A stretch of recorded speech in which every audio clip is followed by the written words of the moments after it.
प्यारे बच्चों, देखते हैं प्रश्नावली 13.2 का क्वेश्चन नंबर 4। और क्वेश्चन नंबर 4 काफी इंटरेस्टिंग क्वेश्चन है।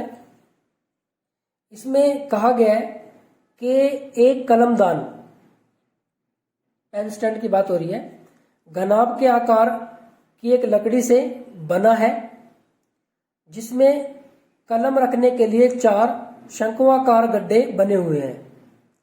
घनाभ की विमाएं 15 सेंटीमीटर, 10 सेंटीमीटर और 3.5 सेंटीमीटर है।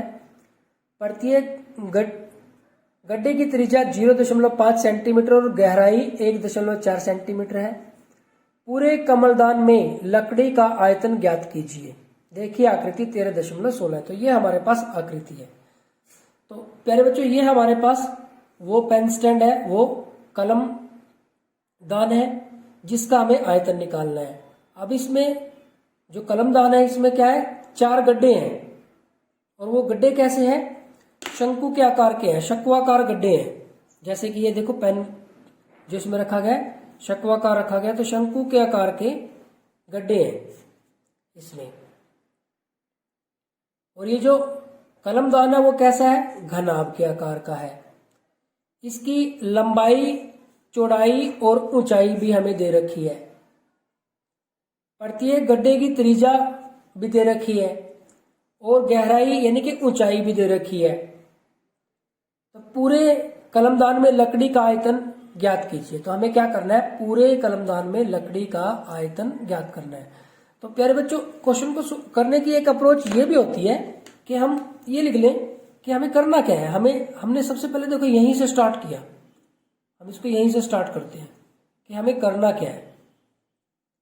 हमें निकालना है क्या, पूरे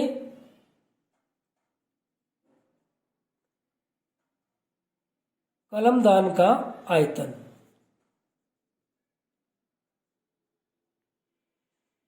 तो पूरे कलमदान का आयतन क्या होगा, कैसा होगा, घनाभ आकार का है। तो हम क्या लिखेंगे इसमें, जो घनाभ आकार भाग है का आयतन। लेकिन अब की बार जुड़ा नहीं है इसके अंदर, इसमें से कम हो गए, गड्ढे बना दिए, यानी कि इसमें से निकाल लिया, इसमें से माइनस होएगा। क्या, गड्ढे कैसे हैं, शंक्वाकार। तो हम लिखेंगे शंक्वाकार भाग का आयतन। लेकिन ये जो शंक्वाकार है, ये तो 4 गड्ढे हैं, तो 4 से गुना कर देंगे, 4 का पता चल जाएगा।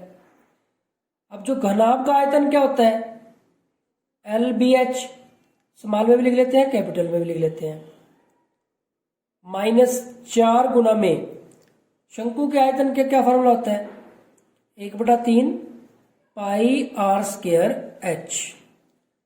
अब प्यारे बच्चों, हमें ये टर्म्स चाहिए। अब L जो घनाभाकार कलमदान की लंबाई, जिसको हम L से लिखेंगे, वो कितनी है, 15 सेंटीमीटर है। इसी तरह से घनाभाकार कलमदान की चौड़ाई भी जिससे लिखेंगे वो कितनी है, 10 सेंटीमीटर। और इसी तरह से घनाभाकार कलमदान की ऊंचाई h वो कितनी है, 3.5 सेंटीमीटर। और क्या है प्यारे बच्चों, जो शंक्वाकार भाग है, भाग की त्रिज्या जिसको हम r कहते हैं, वो 0.5 सेंटीमीटर है। और उसकी गहराई, ये गहराई यानी कि इसकी ऊंचाई, देखो यहां ये है जो यहां से यहां तक, यानी कि इसकी ऊंचाई होगी। तो शंक्वाकार भाग की गहराई या फिर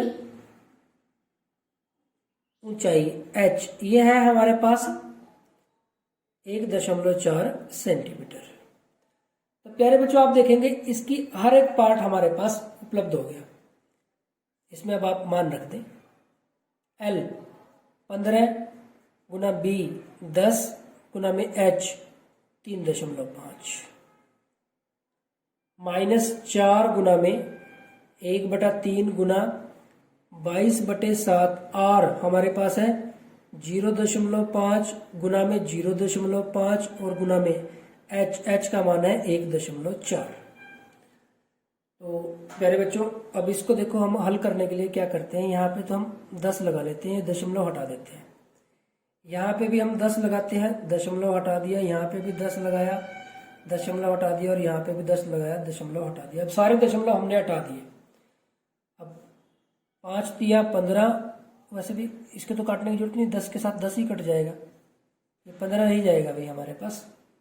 तो 15 की और 35 की हमें गुना कर रही है यहाँ से। तो अब यहाँ से देखो, 7 एकम 7, 7 दूनी 14, ये कट गया हमारे पास।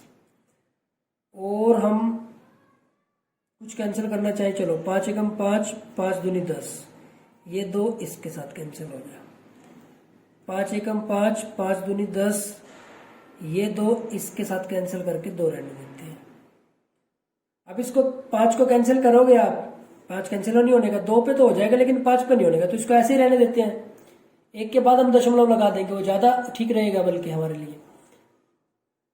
तो अब यहां से देखो, 15 है और हमारे पास 35 है। 15 पंजे 75 का 5 हासिल 7, 15 दिए 45 और 7 52 हो जाएंगे हमारे पास। तो ये हमारे पास आ गया 525 माइनस, देखो यहां से तो हमारे पास बटे में तो कितना बचेगा, ये 3 ही बचेगा, और तो कुछ नहीं है, नहीं, और एक 10 है, ये तो 3 है और 10 है। ऊपर हमारे पास कौन कौन है, ऊपर अगर हम बात करें तो एक तो ये 2 बचा हुआ है, और एक है हमारे पास यहाँ पे 22, तो 2 और 22 बचा हुआ है। फिर तो अगर ये 3 भी बचा हुआ है, 10 भी बचा हुआ है, तो 2 को भी कैंसिल ही कर लेते हैं, यहाँ पे 5 रह जाएगा, ये 2 कट गया, तो ये हमारे पास आ गया 22 बटे में 15, 3 पंजे 15। तो अब हम इसको लिख सकते हैं कि 525 माइनस 15 एकम 15 दशमलव 7 बचे, 15 चौके 60, 10 बच गए, 15 छिके 90, फिर 10 बच गए, 15 छिके 90, इस तरह चलता रहेगा। तो हम यहां तक ही ले लेते हैं इसको, 3 दशमलव तक 7 तक ले लिया, शुद्ध मान निकालना तो बाद में 2 तक कर देंगे इसको। अब इसमें से एक माइनस करेंगे तो ये 524 रह जाएंगे, और ये और माइनस करेंगे तो यहां से हमारे पास 10 में से 6 हमारे पास 4 आ जाएगा, फिर 9 में से 6 3 आ जाएगा, फिर 9 में से 4 5 आ जाएगा दशमलव, और यहाँ पे हमारे पास ये 523 रह जाएंगे, या फिर सेंटीमीटर क्यूब, या फिर आप इसको लिख सकते हैं या 523 दशमलव, क्योंकि ये 2 के बाद जो अगला अंक है ये 5 से छोटा है, तो आप इसको 5-3 घन सेंटीमीटर या क्यूबिक सेंटीमीटर या सेंटीमीटर क्यूब भी लिख सकते हैं। तो ये भी आंसर आप लिख सकते हैं, लिखना चाहे तो ये आंसर लिखना चाहे तो ये भी आप लिख सकते हैं। तो प्यारे बच्चों, ये हो गया हमारे पास क्वेश्चन नंबर 4। तो काफी इंटरेस्टिंग क्वेश्चन था, काफी मजेदार क्वेश्चन था। आपकी अगर अंडरस्टैंडिंग ठीक है तो क्वेश्चन ऐसी कोई दिक्कत वाली बात नहीं है कि आपका क्वेश्चन सोल्व ना हो।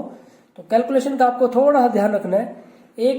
कई बार हमारे पास ऊंचाई, जैसे थर्ड क्वेश्चन में था कि ऊंचाई का ध्यान रखेंगे कि शंकु के लिए ऊंचाई अलग हो सकती है और बेलन के लिए ऊंचाई अलग हो सकती है। हालांकि यहाँ तो ऐसी कोई समस्या नहीं थी हमारे पास। अब देखो यहाँ पे ये जो h है और ये जो h है, क्योंकि इसका फॉर्मूला अलग तरह से है, इसका अलग तरह से है, तो यहाँ पे हमारे पास कंफ्यूजन नहीं था इस वजह से, क्योंकि आप इसका इसके लिए प्रयोग करोगे, इसका इसके लिए। लेकिन फिर भी अगर आपको थोड़ा डाउट रहता है तो आप इसको H1 कर लें और इसको H2 कर लें। तो यहाँ पे इसको कैपिटल LBH कर लें और इसको समान रहने दें। तो इस तरह से आप H1 और H2 भी कर सकते हैं। तो प्यारे बच्चों, यहाँ पे हमारे पास क्वेश्चन नंबर 4 कंप्लीट हो जाता है। Thank you very much.